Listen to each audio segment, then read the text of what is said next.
সুন্নাত আর বিদাত কি? বিদাত মানে নতুন সৃষ্টি শরীয়তের ভিতরে, দ্বীনের ভিতরে।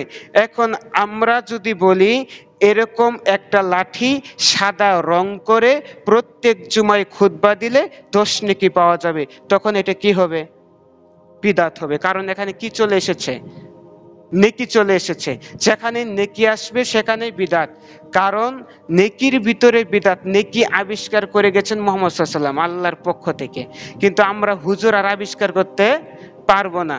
সম্মানিত উপস্থিতি, তার মানে বুঝাতে চাচ্ছিলাম যে বিদাত এখন আমরা তৈরি করেছি, আর বিদাত কিন্তু ওই বড় বড় হুজুর দিচ্ছে, ওই ডেলিভারি দিচ্ছে সাধারণ মৌলবী, সাধারণ ব্যক্তি দিচ্ছে না, দিচ্ছে হুজুর।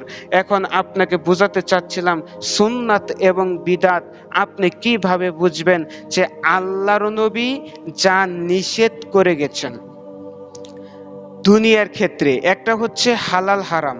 কথা বলেন কি? হালাল হারাম। হালাল হারাম দুনিয়ার ক্ষেত্রে সম্পৃক্ত।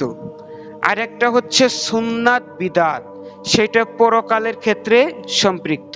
হালাল হারাম কিভাবে?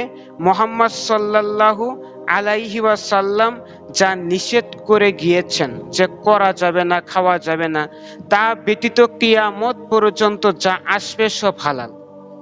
যেমন এই যে আমি লাঠি ব্যবহার করেছি, এটা আল্লাহ নবীর যুগেতে লাঠি ছিল না, এরকম মাইক্রোফোন ছিল না, তো এটা হচ্ছে উপকরণ, মাধ্যম, কিন্তু এটা বলা যাবে না বিদাত। এটা শরীয়তের ভিতরে কি না, এটা নেকির কারণ না, এটা আমাদের মাধ্যম। এটা না থাকলে আরেকটা ব্যবহার করব।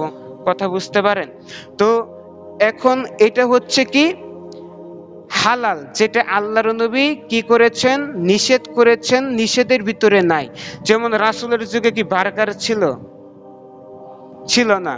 আমরা যে মানে মশলা দিয়ে যে ভালো ভালো রান্না করে খাচ্ছি, এগুলো ছিল না। তো এগুলো হচ্ছে দুনিয়ার ক্ষেত্রে, এগুলা কি হালাল। এখন আপনি বিদাত কিভাবে বুঝবেন? সংক্ষিপ্তভাবে বুঝাচ্ছি। বিদাত হচ্ছে ওই আমল, যে আমল আল্লাহর নবী করেছেন, করতে বলেছেন, সেটার বাইরে যা করবেন সব বিদাত, সব বিদাত।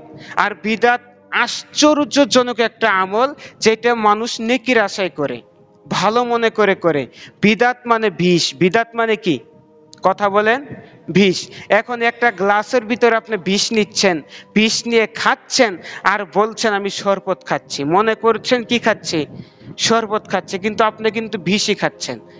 ঠিক আমরা বিদাত করি কিভাবে? আমরা আমল করেছি, যে আমল রাসূল করেনি ওইটা আমল মনে করেই করেছি। তো এরকম পণ্ডিতি করা যাবে না।